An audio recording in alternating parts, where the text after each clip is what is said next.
Bonjour et bienvenue pour ce nouveau programme dédié au Yoga Nidra, le yoga du sommeil ou sommeil yogique.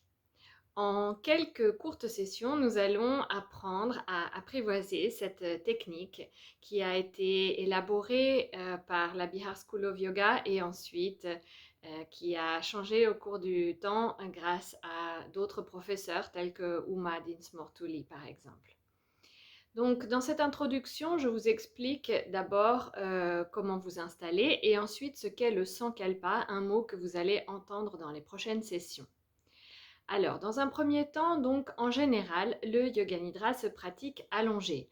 Assurez-vous d'être confortablement installé, de ne pas être dérangé pendant environ 20 minutes. Ce n'est pas grave s'il y a un peu de bruit autour, puisque l'un des objectifs de la pratique, ça va être d'apprendre à ne pas se concentrer sur les bruits extérieurs et à s'intérioriser.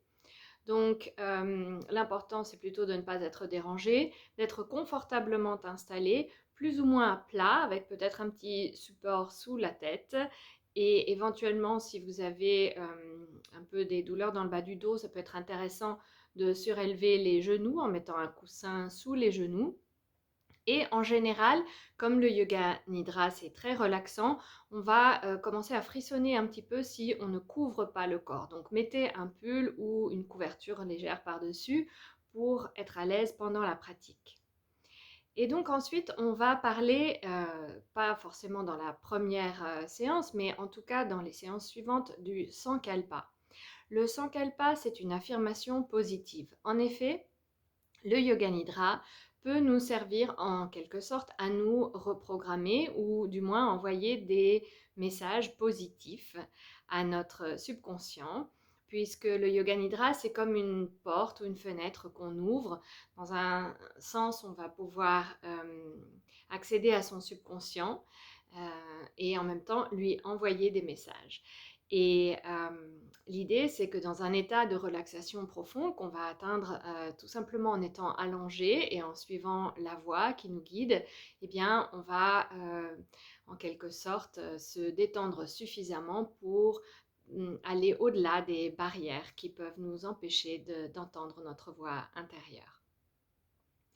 Alors le Sankalpa, c'est donc une affirmation positive qu'on utilise pour soit réaliser un objectif à court terme, si on veut changer une habitude par exemple, ou si on veut se donner du courage pour passer un examen, eh bien on pourra dire je passe mon permis de conduire avec brio, ou bien je suis ponctuelle. En effet, le subconscient entend surtout les messages positifs. Donc, on ne va pas essayer de construire une phrase telle que je ne suis plus en retard, mais plutôt dire je suis ponctuelle.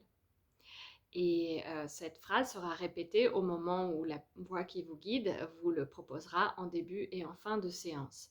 Alors l'idée, c'est de continuer à utiliser la même phrase jusqu'à ce que le sankalpa se soit réalisé. Sinon, votre subconscient, on dit, ça sera de vous prendre au sérieux. Voilà, alors n'hésitez pas si vous avez des questions à me les poser dans le chat en dessous de cette vidéo. Et sinon, eh bien, c'est parti pour la première séance.